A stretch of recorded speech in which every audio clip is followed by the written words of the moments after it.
Hello, everyone. My name's Tom Litch, and I've got my friend Susie Ogden here. Hi. Susie is visiting us from Oklahoma City, and she's like one of the most well-known New Thought musicians. You were given your honorary doctorate at the same time as Ricky Byers. Right. Back at Asilomar. And we sang together in Kansas City, and you told me that you had a goal for your 80th birthday. What was that? To do 80 concerts during my 80th year. Yes. And were you successful? Or? So far, so good. And to come and sing one more time at Mile High. And here I am. At least one. Yeah. All right. Well, thank you, Susie. All right. We are going to sing together a song by Eddie Watkins called We're Saying Yes to Life. You ready? All right. Let's do it. I'm saying yes. Yes. Yes. Yes. Yes to life. I'm saying yes. Yes. Yes. Yes to life. I'm saying yes. Yes. Yes. Yes to life. I'm saying yes. Yes. Yes to life. Oh, I'm saying yes to life. Oh, yes, I am. The spirit of love within me is expressing itself right now. The spirit of joy within me is expressing itself right now. What do we want to create today? The universe is ready to play. Spiritually we'll lead the way if we just say yes. I'm saying yes. Yes. Yes. Yes to life. I'm saying yes. Yes. Yes to life. I'm saying yes. Oh yes. Yes to life. I'm saying yes. Yes. Yes. Oh yes to life. Oh, we're saying yes to life. Yes, we are. The spirit of life within me is expressing itself right now. The spirit of light within me is expressing itself right now. Whatsoever you conceive, if you believe it, you can achieve it. The universe will always agree if we just say yes. I'm saying yes. Yes. Yes to life. I'm saying yes. Yes. Yes to life. I'm saying yes. Oh yes. Yes to life. I'm saying yes. Yes. Yes. Oh yes to life. Oh, we're saying yes to life. Oh, yes, we are. We're saying yes to life. Oh, yeah. We're saying yes to life. Oh, yes, we are. We're saying yes to love.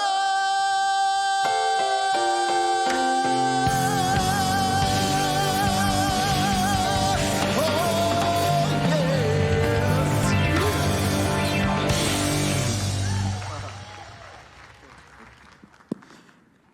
Can't get my microphone. There it is. I got my microphone on. Hi. Thank you so much, Tom. Thank you, Suze. It's great to have you here and our wonderful band. What a joy. What a joy.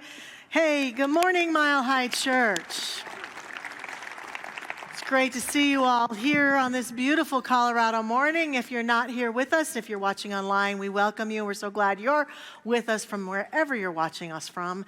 We are a beloved community. It's delightful to be together. I also, this morning, am inspired by the poetry of Rumi recently. And one of my favorite lines from one of his poems says, "Out beyond all ideas of right doing and wrong doing, there is a field. I will meet you there."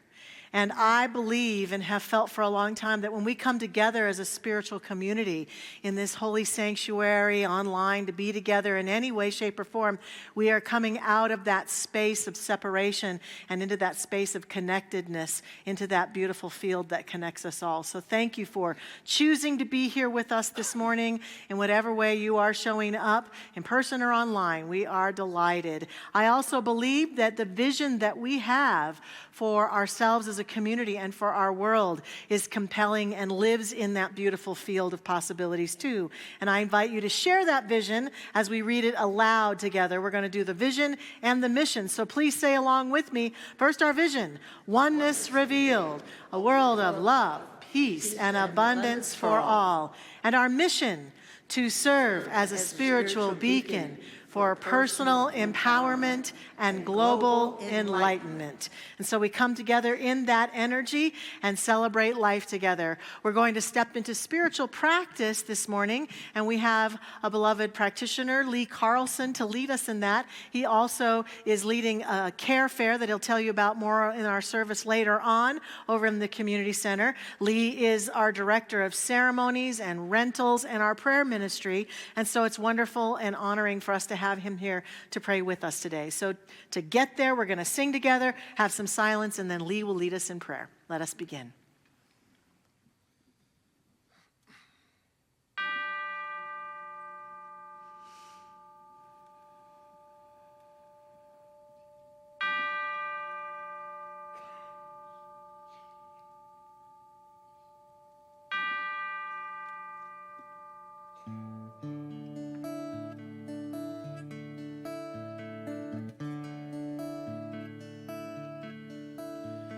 Surely the presence of God is in this place.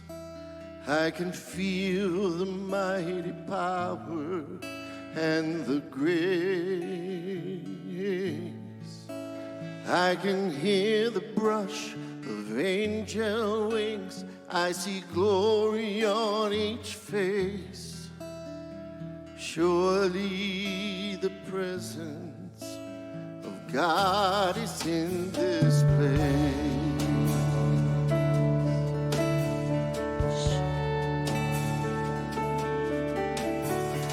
Surely the presence of God is in this place.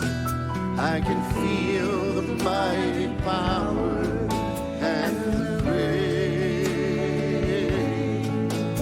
I can hear the brush of angel wings. I see glory on each face. Surely the presence of God is in this place.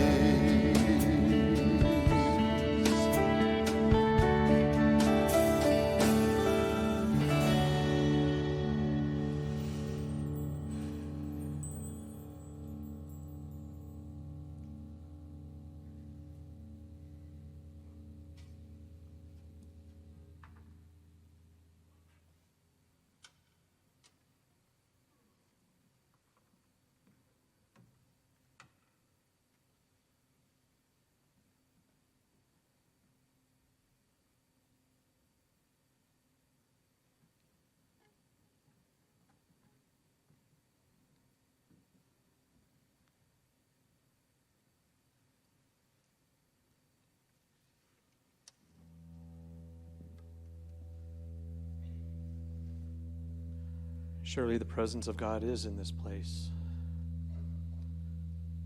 And then although I choose to call this divine presence God, it goes beyond any kind of name or label we could place upon it.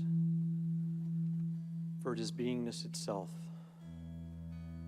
the very breath we breathe, that divine energy that's breathing us,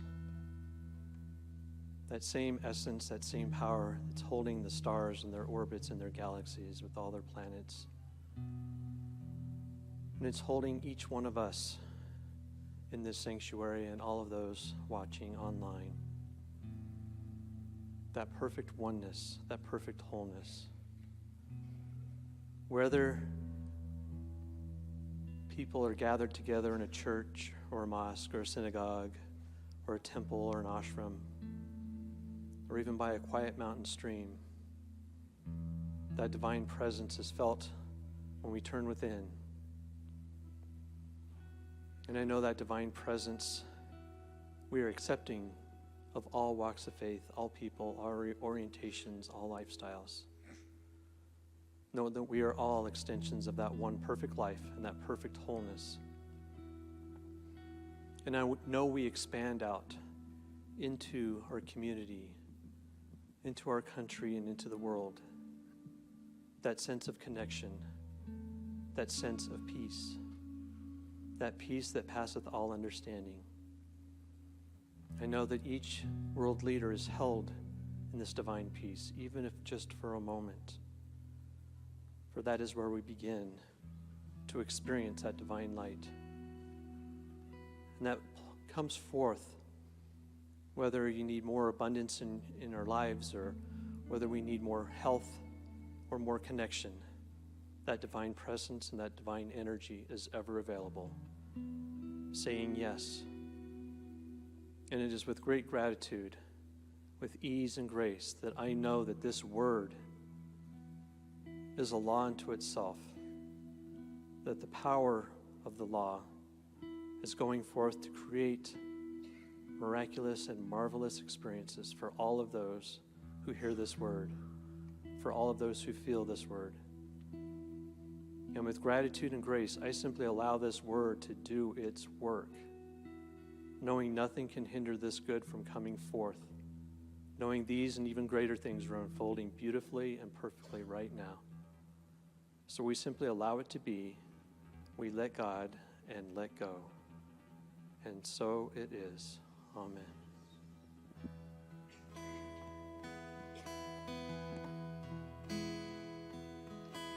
I sang the other afternoon, a singer out on the moon.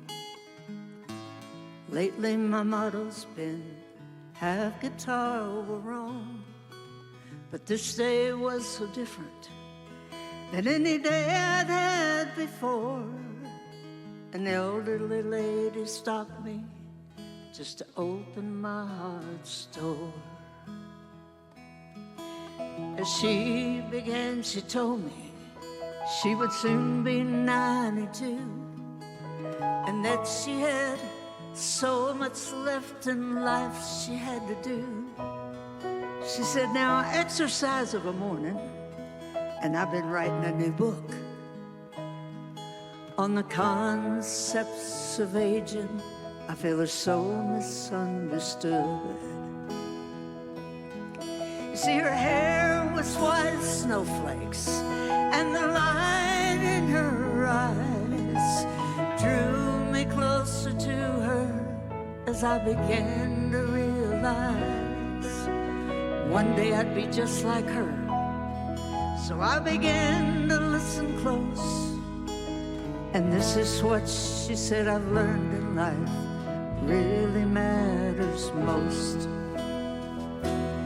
You gotta pat someone on the shoulder, you gotta look into their eyes and put a smile upon your face to help them realize that you really love them and that you really care.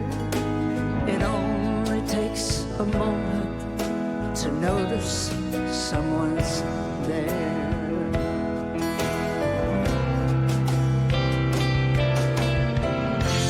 Now there's this little kid that lives next door to me, and I'm telling you, sometimes he drives me nuts. Hangs around when I'm busy, always asking way too much. Like, can I help you do that? Hey, Suze, where does this thing go?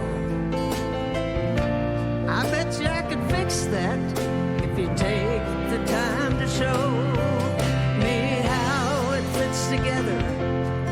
Doesn't have a moving part.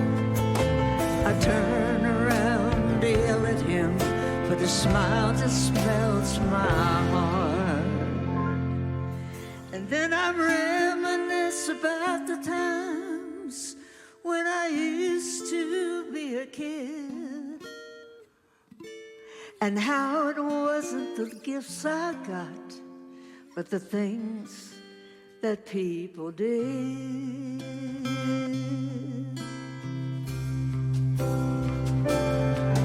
Life tapped me on the shoulder and looked into my eyes and put a smile upon their face to help me realize that they really loved me and that they really cared. It only takes a moment to notice someone's there. You see, it only takes one moment to notice someone is there.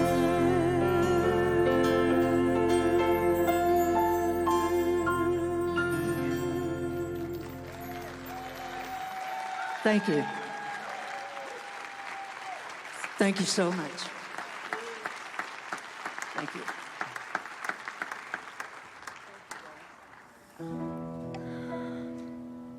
Our words of inspiration today are in support of Dr. Michelle's message, and the first one comes from Mahatma Gandhi. Power is of two kinds. One is obtained by the fear of punishment, and the other by acts of love. Power based on love is 1,000 times more effective and permanent than the one derived from fear of punishment. And from our founder, Ernest Holmes, the more power one gives to his thought, the more completely he believes that his thought has power, the more power it will have.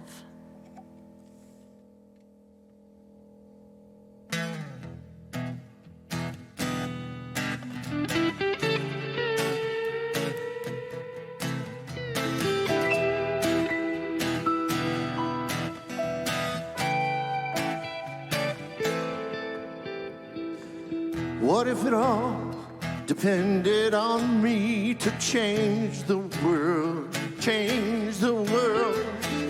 What if my only responsibility was to change the world, change the world? Let me be the one to start a revolution. Let me sing my song to the people of the world. It all begins with one, the power of one, joining with hundreds and millions of people believing as one, the power of one. Don't hang around, stand up or sit down, just believe. We can change the world together. We can change the world together.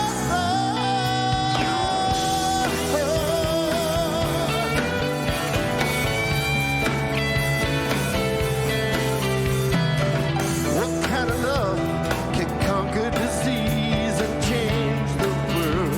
Change the world. What can I do to make poverty history and change the world? Change the world. Let me be the one to start a revolution. Let me sing my song to the people of the world, to the children of the world.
to Tom Litch. Thank you so much. Beautiful, beautiful. Randy Chavez, Bijou Barbosa, Mike Marlier, and our band leader, Rob Lowe. Thank you very much. Beautiful. It all begins with one. That really is the question that I'm asking today. All the words of that song, so beautifully supportive of this message. I feel like there's a power struggle going on in the world, and there's been a power struggle for a long time. We may think that it's worse than ever before, but it's going on in every part of life. Power struggles that we've been taught to get used to in families and in our relationships and in our workplaces and in our perceptions about life and in our friendships and in our politicians' lives and leadership in the world and the things we see going on with other countries, power struggle after power struggle. And it does all begin with one, and I think that it begins with us waking up to that power struggle and beginning to respond differently. It's clear that in many walks of life, our relationship with power and control and force isn't working for us. And the way we know it's not working for us is that we're not happy necessarily with how things are unfolding. We still are experiencing things like Tom just sang about, poverty and all sorts of other challenges in our world that I do think have a genesis of power struggle within them. And so our response has been what we've tended to learn in our systems of growing up. We have learned about power in ways that are born out of separation and not out of oneness. And this teaching comes riding in on its wonderful horse and says, hello, there's another way. There's another way to experience and express and be in alignment with power. And that's what I'm inviting us into today, the consideration of power from a new place. The key idea that will likely repeat itself a few times in my message today, it's going to come up here on the screen, is that force comes from fear and separation, a belief or acting in fear and separation, whereas true power comes from alignment in spirit. True power comes from alignment in spirit. And that's what we're going to look at today, that kind of power struggle where we struggle with power from separation and even fear-based choices versus what happens when we fall into that power of oneness. And how we really then are poised to make a contribution and a difference in this life that is immeasurable and is profound. The founder of our teaching, Ernest Holmes, says, the individual who has the most power is the one who has the greatest realization of the divine presence, and to whom this means the most as an active principle of life. We all need more backbone and less wishbone. There is something which waits only on our recognition to spring into being, bringing with it all the power in the universe.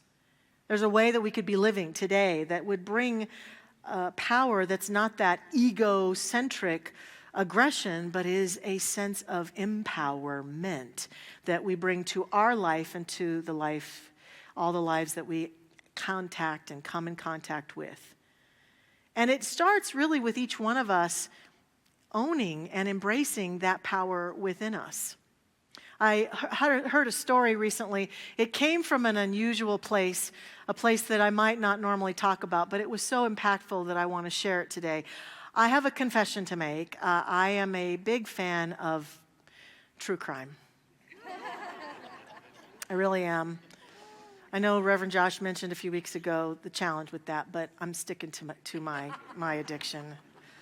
I really looked at, after his talk, like, why am I such a fan of true crime? And then interestingly enough, I came across a journal. I was involved in a special program when I was in Ken Carl Junior High many years ago, and it was called Exploring Careers in the Community. And I got to go out into the community and explore a number of careers. And I wrote very enthusiastically about the career I explored in being a detective. There was something within me that wanted to help solve crimes. And I think it was because I have this interesting sense of logic and how to actually logic things together that might surprise people sometimes, but it's there. And I'm good at putting those kind of puzzles together. And I also am very intuitive. And so when I watch those true crime shows, I feel like I get to activate all of those parts of me. And often I get it right. And that feels really good. Like, I enjoy that. So I was trolling one day on my day off for a true crime drama, and I came across a really unusual series that I didn't know that I would like, but I honestly found fascinating. And I believe I know it's on Netflix, and I believe it's called I Am a Murderer. Yeah. It's a series, and I think there are like 5 seasons of this show, and I binged watched quite a few of them. And it was fascinating. I wanted to understand, and I got to by watching it, what in the heck causes people to suddenly become a murderer? Most of these people didn't grow up saying, "Whoa, when I grow up, I hope I'm..." No, it just kind of happened. Some things got out of control. And honestly, the bottom line of it came to a point of power and control run amok at some point, causing them to make a choice that changed another person's life. Sometimes they would claim accidentally, they didn't mean for it to happen, that sort of thing, and other times purposeful. But there was one story that really captured my attention and just touched me deeply. I also felt like I was drawn to this series because I want to have compassion for people I have the greatest judgments about. I want to find my way into compassion, and I can't understand why someone would harm another person to that degree. And so I also took on the watching of the series, like, how can I get into their hearts and their minds and begin to understand what would cause them to do this? And one particular show was a story about a person who grew up, and by all accounts, because they interview their family members and friends and people around them, everyone said he was angry his whole life. That he was anger and power run amok, aggression run amok. They never knew quite what he was angry about. Nothing horrific happened to him that they could account, but he was just an angry person his whole life. And out of that anger, harmed people, hit people, committed crimes, and had been in and out of jail. He himself said that he didn't know what to do with his own emotions and started consuming alcohol at the age of 7 years old. Became, of course, a full-blown alcoholic. And in and out of jail, in and out of jail. And in this particular instance, was out of jail on parole, was supposed to be attending AA, and was not to be in bars or drinking. Rode his bike to a bar one day. Had an altercation with the bartender that caused great anger, and then ran into someone else in the bar that he had an altercation with. They did that manly thing, let's take it outside kind of thing. And the story ends up in him murdering the person that he was angry with. So he goes to jail again, and he's in jail now for a long time, I think 30 years. And he decides, maybe I should do something different than I've ever done before. So he decides to start going to the recovery groups in jail and gets sober, of course, which you have to be when you're incarcerated, right? But he makes a decision, a profound decision to live life as a sober person. That was his first choice. Really starts to look at his life and really starts to look at what has been the source of this anger his whole life, this anger run amok, and discovers that when he really looked inside at the truth of who he was, he'd been living a lie his whole life, that he felt that he's a trans person, that he had been pushing it away and been trying not to let on, and had been resisting this reality of who he was authentically for so long. And here he is, incarcerated for many years in a very tough men's prison, saying, I'm going to be who I really am. Becomes a she in his pronouns, can't do anything else except can't wear the clothing that she would really prefer to wear, but takes on a whole new identity. And guess what? The anger just goes away.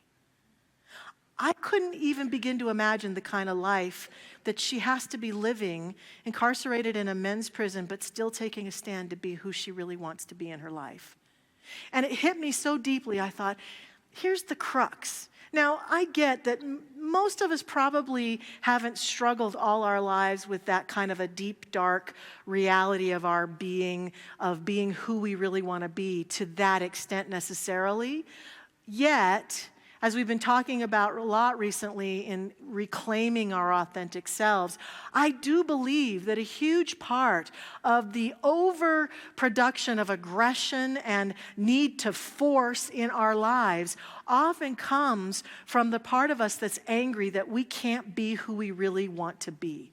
Who we feel forced to live lives we don't necessarily want to live. We feel forced to accept things about ourselves and conditions that we don't necessarily really want to accept. And out of that anger, we might feel helpless and feel that our only choice in reacting and responding is to be as aggressive and pushy to get what we want from the people in our lives, to get what we want from life itself, rather than falling into that space of grace and centeredness to be the truth and access that divine presence, that unique presence that's seeking expression through us, to live our lives in that peaceful sense of powerfulness, not that forceful sense of powerfulness. And that we all struggle with figuring out who we are. And so we live lives either on the spectrum. We live life either, I'm going to just push and force and get what I want, and by God, I'm going to have it the way I want to have it. Or we might fall to the other end of the spectrum where we just feel helpless and hopeless and feel like there's no hope. I just have to just give up and just be what I got to be, do what I got to do. This is just the way things are. Wah. And we can't find that place where we can be centered in the truth of who we really are.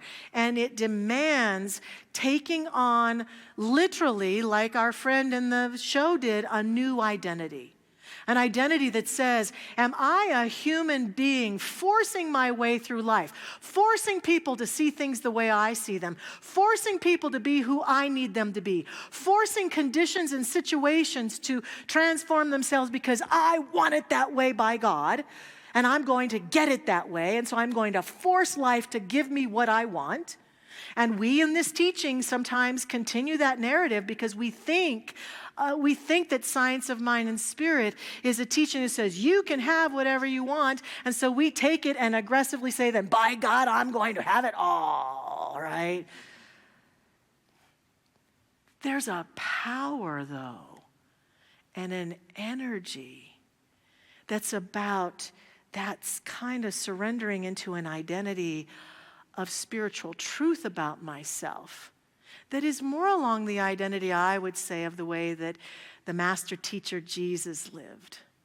I don't remember hearing any stories where Jesus forced healing on anyone or forced healings, right? I don't remember any stories of force. Power, yes. Force, no. That's the kind of power I'm talking about and inviting us into today. Spiritual power. The power of oneness. Ernest Holmes also says, in our ignorance of the truth, we have misused the highest power we possess. And so great is this power, so complete is our freedom in it, so absolute the domain of law through it, that the misuse of this power has brought upon us the very conditions from which we suffer. Because remember, this is how it works. Whatever our relationship to power is, whatever our belief is about it, we will continue to perpetuate it. So if we are aggressors and people who force and people who make it happen by God, then we will experience that over and over again, and we'll think that we're accomplishing a lot. But often, that kind of power, that kind of force comes with challenges. Remember, force comes from an idea of fear and separation, and true power comes from alignment with spirit. So force includes things like efforting, controlling, being overreactive. These things mess with our nervous system. They cause anxiety, they cause fear, they cause nervousness. Why?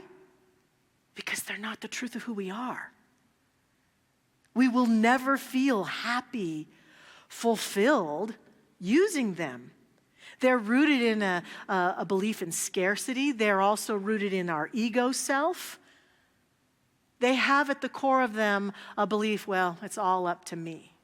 It's all up to me. I'm all alone. I got to make it happen. I got to make it happen. I got to make it happen. And there's that kind of rooting myself into, I can do it, I can do it. And I get it, because we want to change our life, or we want things to be different. And yet we're missing the deeper sense of the power that is the true energy of ourselves. Force can look like pushing and forcing outcomes, manipulating circumstances or people. You need to do it my way, over-efforting, trying to prove ourselves, defending ourselves, using our will instead of our wisdom. And here's the thing about that kind of force. It often works temporarily, but it costs us our deep peace. And it won't get us what we want. Whereas true power, conversely, it's a calm, centered experience. It's creative. It's responsive. It's always rooted in the awareness of our unity with one life. It's rooted in a sense that there is something greater than me that expresses through me, and that I'm in cooperation and collaboration with it. In force, I might believe I'm all by myself and I've got to make it happen. In true power, I know I'm never by myself. There is an energy and a presence that I am absolutely connected to and with, and it is supporting, sustaining, and guiding, supporting me in every step, in every decision, in every relationship.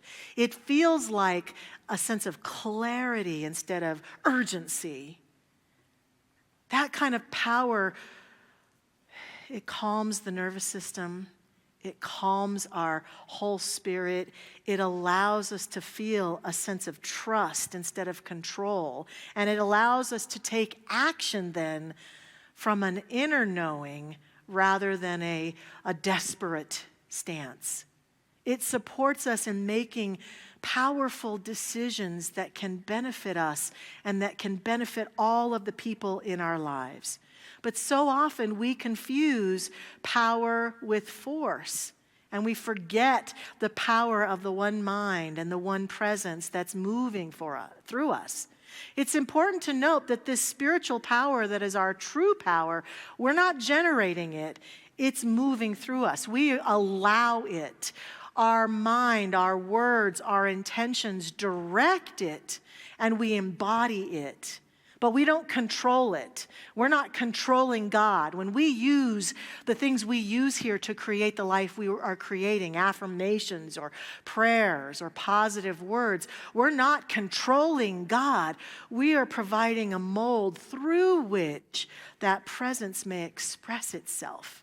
And that's an important distinction, because if I think I'm using the tools to get God or to control God or to manipulate, it's going to cause more energy of stress for myself versus allowing and being in cooperation with this powerful presence. Conscious cooperation.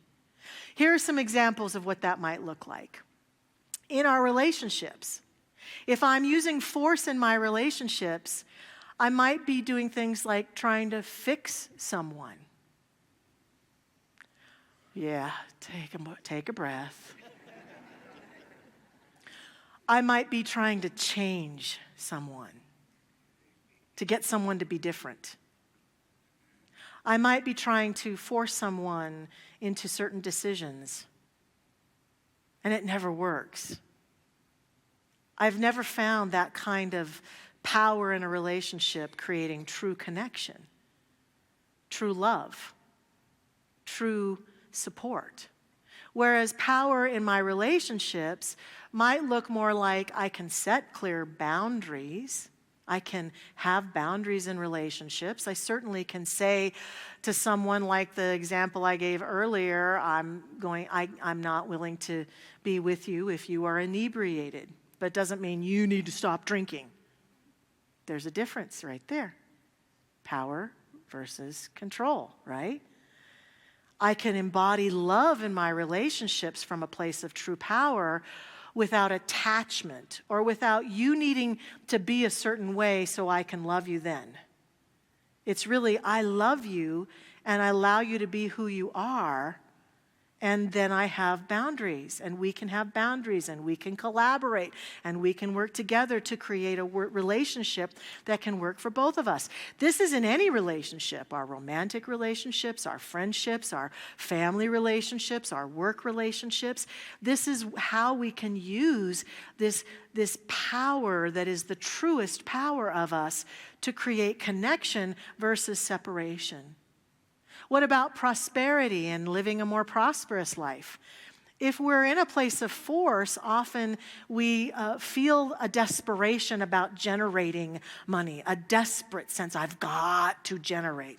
That can cause us to make choices to do fear-driven hustling, for example. I do what I do out of a fear. I'm out trying to get a job out of fear. I'm out trying to get a customer out of fear or a client out of fear. I've got to have this next sale.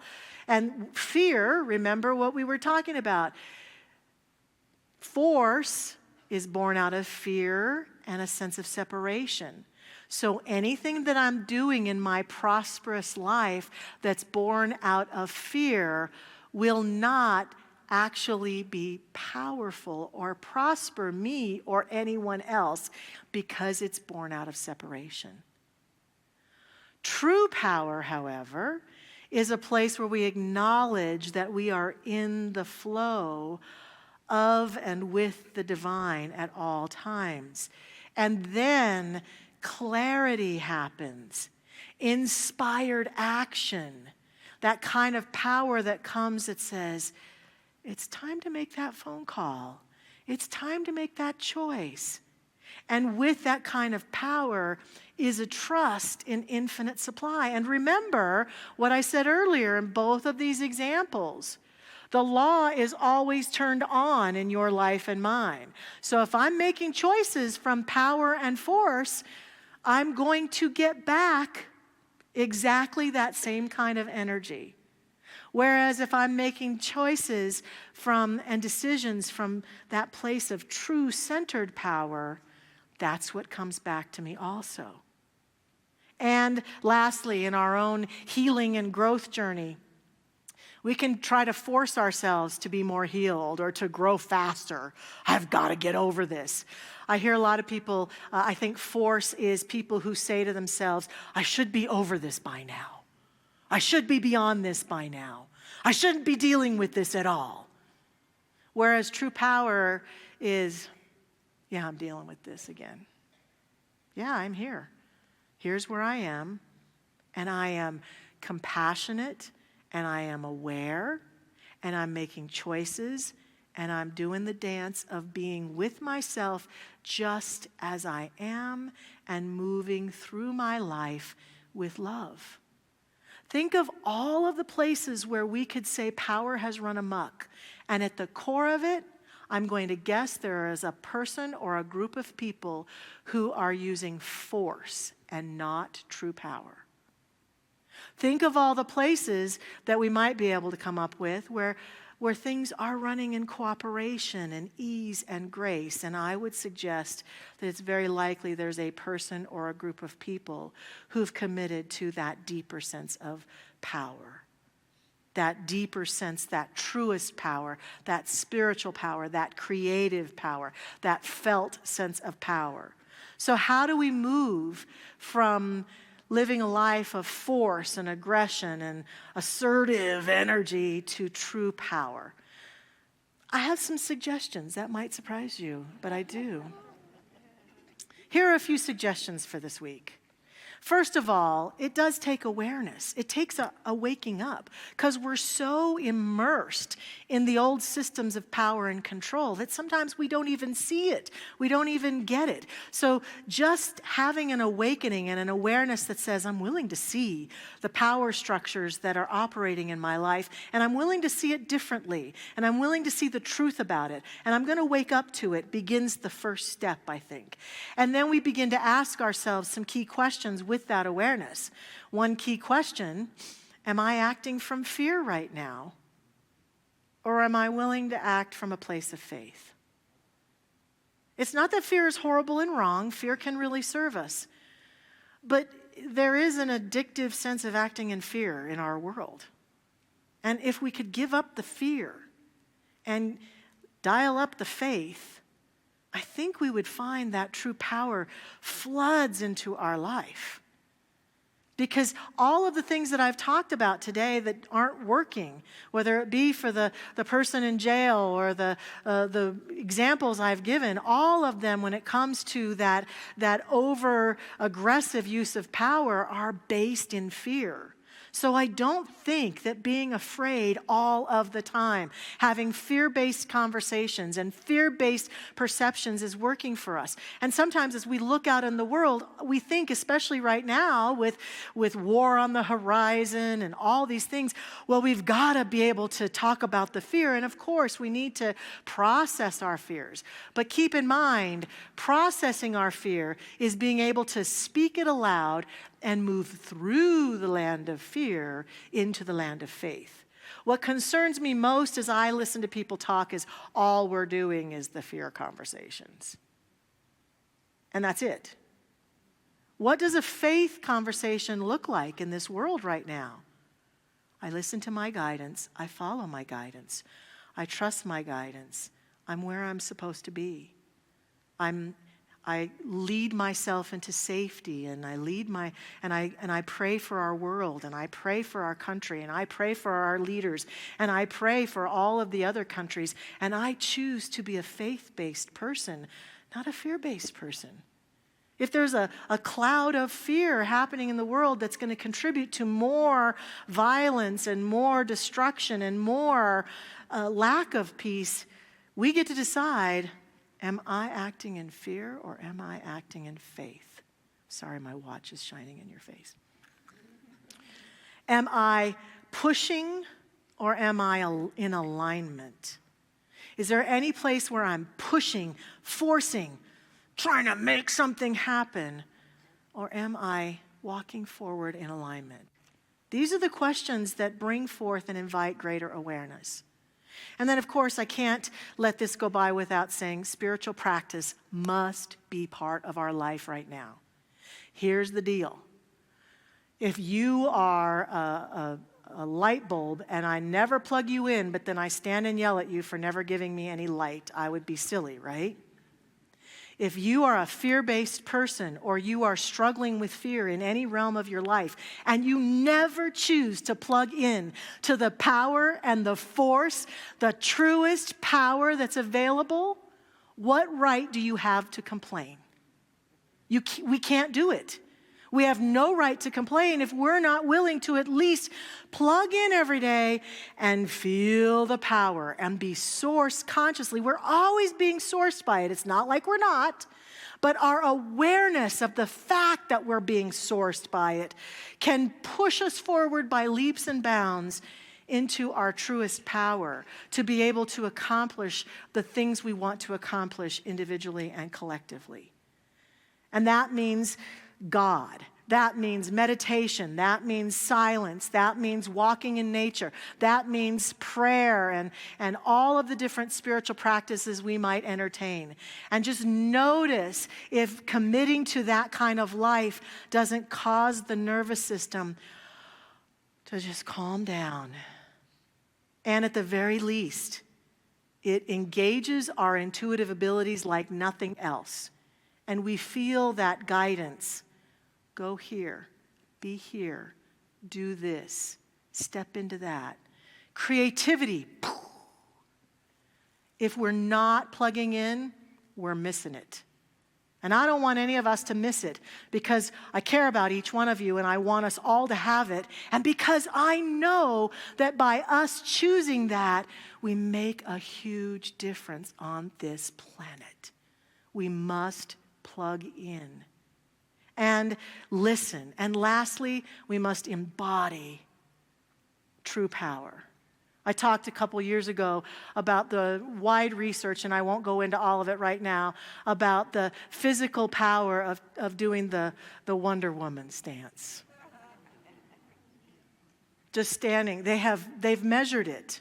If you're feeling helpless and powerless, do this. In fact, watch the news while doing this for a while. But it's also embodying and embracing power in a way that we walk with our heads held high. We walk centered. We walk knowing that that infinite presence is supporting and sustaining us at all times. What if our work is not to be more forceful, but to be more faithful? That's really a powerful question for us to consider. What would it take to be more faithful? And how could that uplift my life and humanity? I think that is our truest power, and that is what we're after this week and every day of our lives. Remember, force comes from fear and separation, and true power comes from alignment with spirit. Let's align now through prayer. I invite our practitioner prayer partners to stand with me in this prayer and invite everyone to remember that at the end of our service, they will be down here in front. If you want some power, a power surge, come plug in and let one of them pray for you. And right here and right now, I joyfully step into this prayerful moment, accepting and affirming and embracing that truest power that God is as us.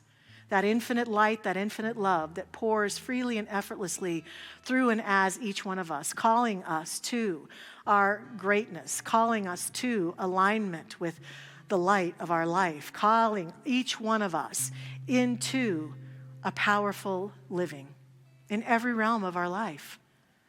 And so we breathe it in and we align with it. This power that has always been and shall always be, we say yes to it in our inner beingness and allow it to source us and to inspire us and to fill our body, mind, our heart, our soul, our essence. We allow our awareness to be expanded, to see that the truest power of the universe is flowing freely and effortlessly through us, in us, and as us now. Oh, we just accept it. And we take on today this invitation to walk into our lives living from that truest power, allowing ourselves to surrender old practices of aggression and force that no longer serve, and instead feel the beautiful alignment and energy that flows forth freely through us as we embrace that kind of spiritual power, the power of God in us, as us, and through us. I accept and affirm that this is the awakening for all of us today and in the days ahead, and accept and affirm that we do great things, make great choices, walk forward in greatness to impact this world in a powerful, positive way by this awareness, leading ourselves into the practices that truly empower us and uplift us. I give thanks that this is who and what we are today, and give thanks that this is what is activated now in our beingness.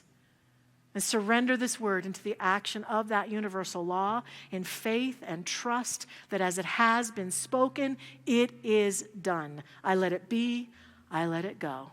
Thank you, life, and so it is. Amen.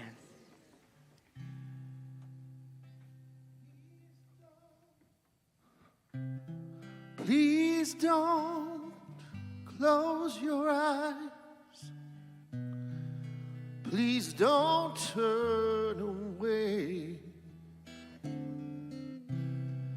Let your voices rise and put your love on display, 'cause we can make a difference. Do you believe that can make a difference now. The power of one, the power of one, joining with hundreds and millions of people believing as one. The power of one, don't hang around, stand up or sit down. The power of one. Thank you, Tom. Yes.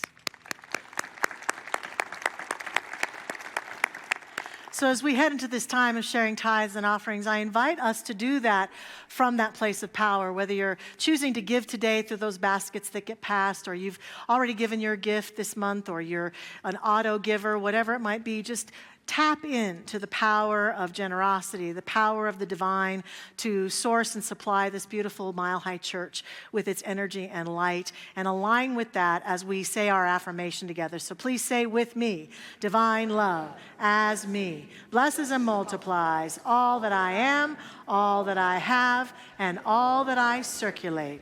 And so it is.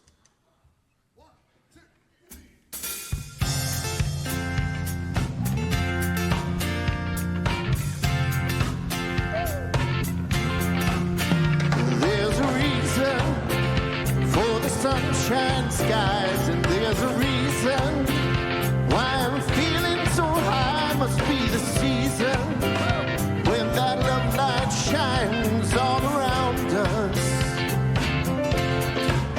So let that feeling take you deep inside and send you reeling where your love can't hide. Must be the stealing through the moonlit nights of your love. Everybody, just let your love flow like a mountain stream, and let your love grow to the smallest of dreams, and let your love know, and you'll know what I mean. It's the season. And let your love fly like a bird on a wing, and let your love guide you to the smallest of things, and let your love shine. And you'll know what I mean. That's the reason. Well, there's a reason for the warm, sweet nights, and there's a reason for the candle lights. Must be the season when those love lights shine all around us. So let that wonder take you deep into space and lay you under its loving embrace, and feel the thunder when it warms your face. You can't hold back. Here we go. And let your love flow like a mountain stream, and let your love grow to the smallest of dreams, and let your love show, and you'll know what I mean. It's the season.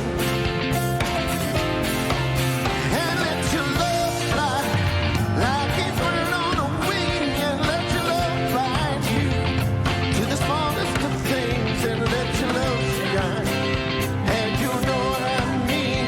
It's the season. And let your love flow like a fountain stream, and let your love grow to the smallest of dreams, and let your love show, and you'll know what I mean. That's the reason. And let your love fly like a bird on the wing, and let your love guide you to all baby things, and let your love shine, and you'll know what I mean. That's the reason.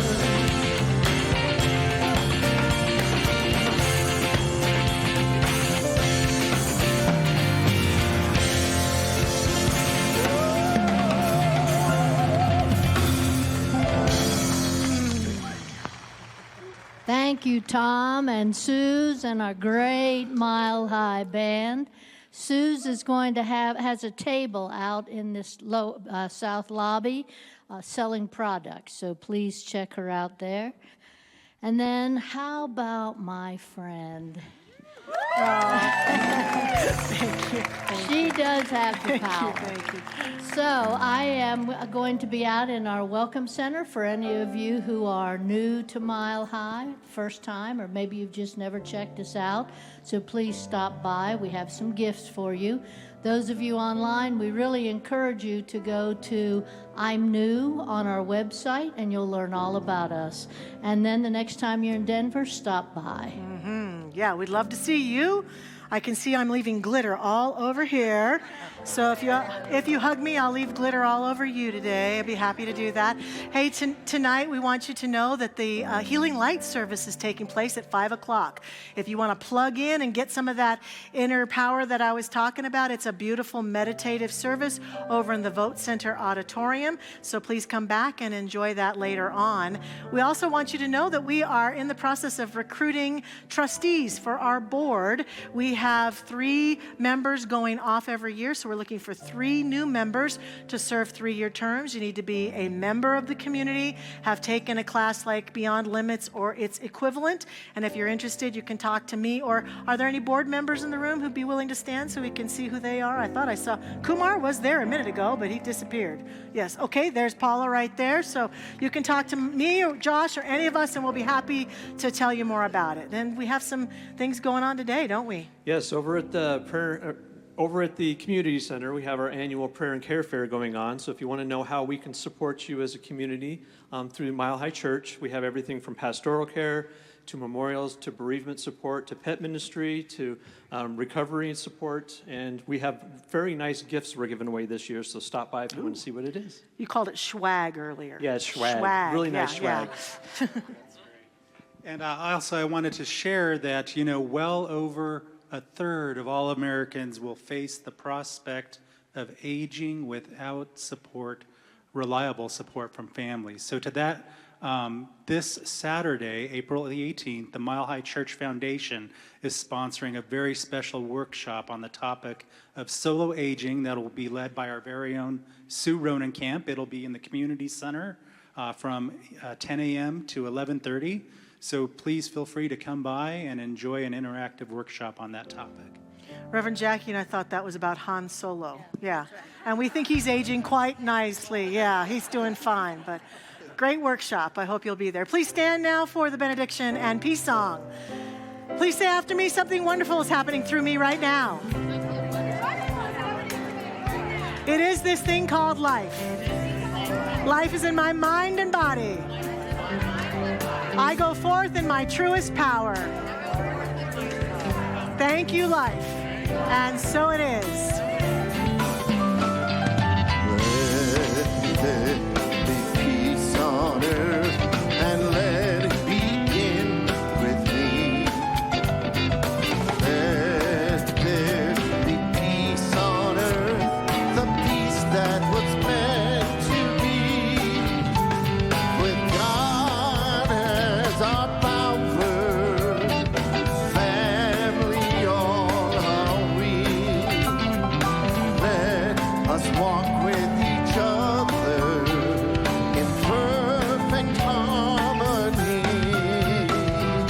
Let peace begin with me. Let this be the moment now. With every step I take, let this be my joy and found. To take each moment and live each moment in peace eternally. Let there be peace on earth and let it begin with me.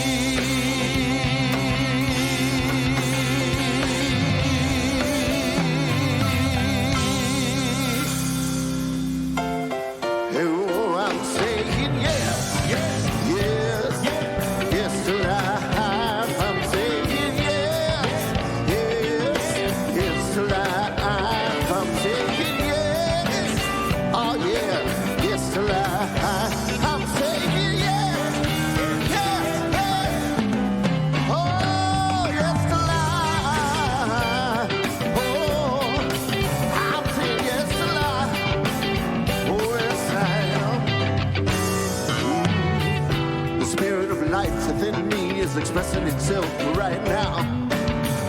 The spirit of light within me